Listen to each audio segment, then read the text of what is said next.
Hello, hello, hello, hello. Welcome to another live. How you guys doing? How are you guys?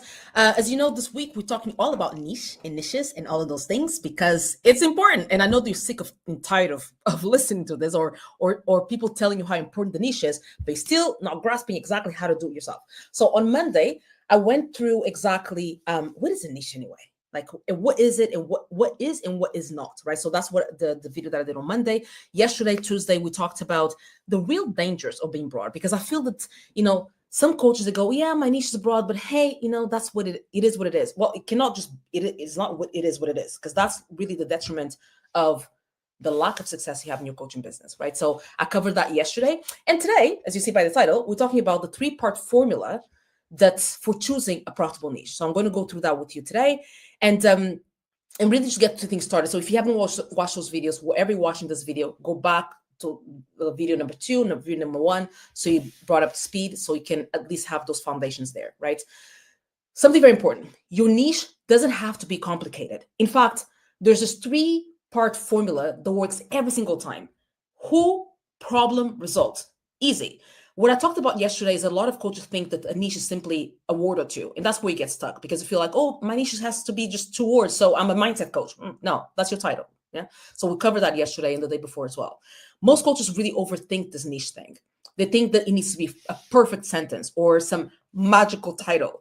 But the truth is, if you can't nail these 3 pieces, the whole, problem, and result, you will have, if you really nail it, you will have a profitable niche that people actually pay for in a profitable offer, because everything stems in week 1. We talked all about the offer itself, right? How everything starts with the offer, and the niche and the offer goes hand in hand.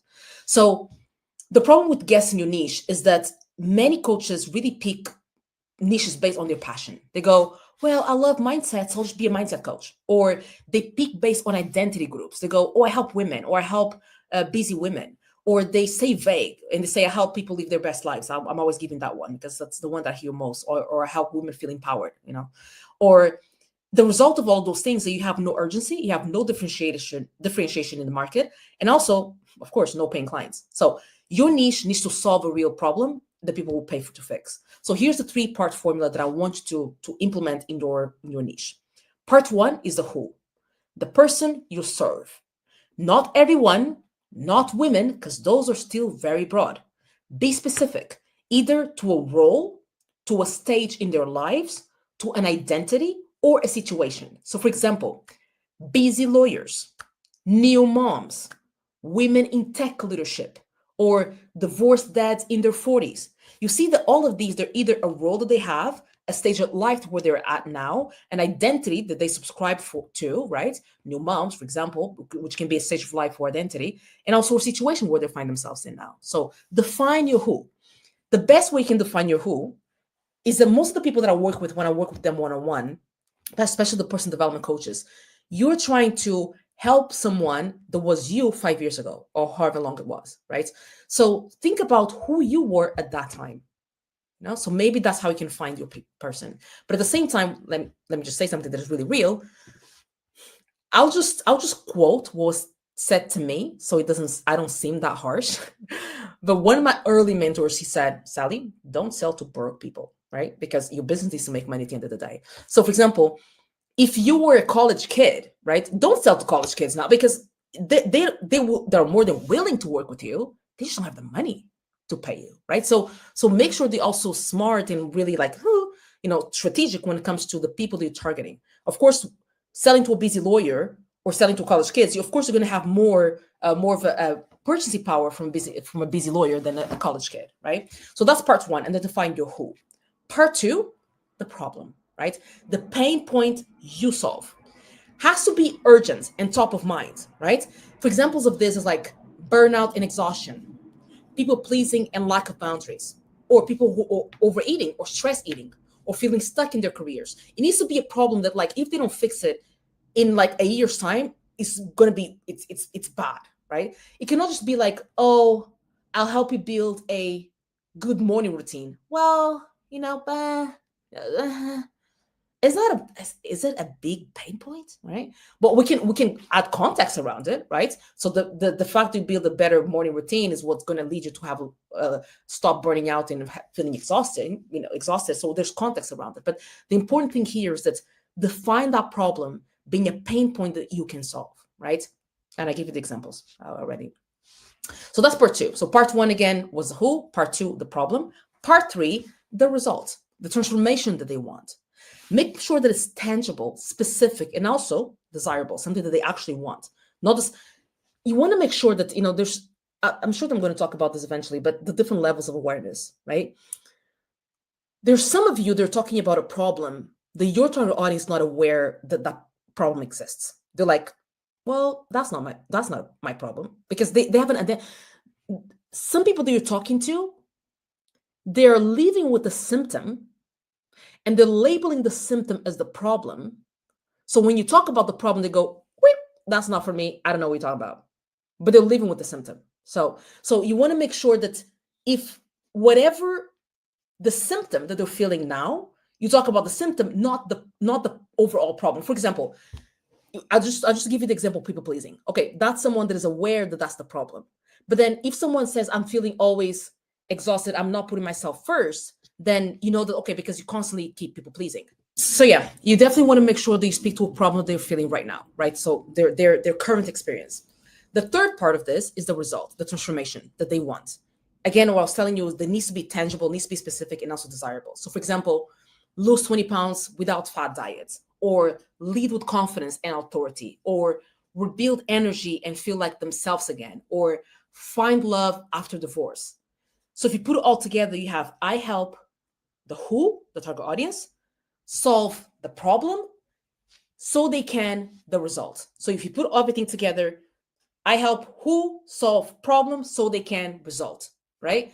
So for example, let me give you a real life example. So if you're a life coach, if that's your title, instead of saying I help people find their purpose, you can say I help new moms stop people pleasing so they can finally feel free and confident again, right? So you can see how new moms here is the who, people pleasing is a problem, and so they can feel free again is the result that they want, or feel free and confident again, right? If you're a health coach, don't say I help people feel better or feel healthier, actually, or feel healthier, be healthier. Say, for example, I help busy lawyers, that's the who, lose 20 pounds, that's the problem they want to fix, without restrictive diets, so they can perform at their best. That's the result they're going to get, as the result they're going to get by fixing the problem that we mentioned before, right?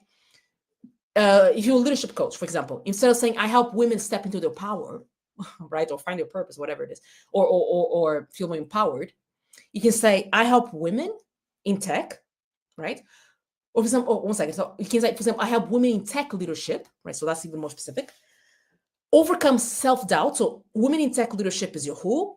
Overcome self-doubt is the what, right? The problem. So they can lead with confidence and land promotions. That's the result that's going to happen after they overcome self-doubt, right? So when you get clarity on your who, on your problem, and on your result, your content becomes easy to be put together. You always know what to talk about. The other thing as well is I see a lot of people that, coaches that struggle with content. And I'm like, of course you're going to struggle with content because you have no idea who you're talking about or who you're talking to or who problem help them fix. It's hard to talk about anything if you don't know who's it directed towards, right? The second thing, your offers become stronger because now they solve something urgent. You have a target, right? The other benefit of this is the clients instantly know that you're talking to them.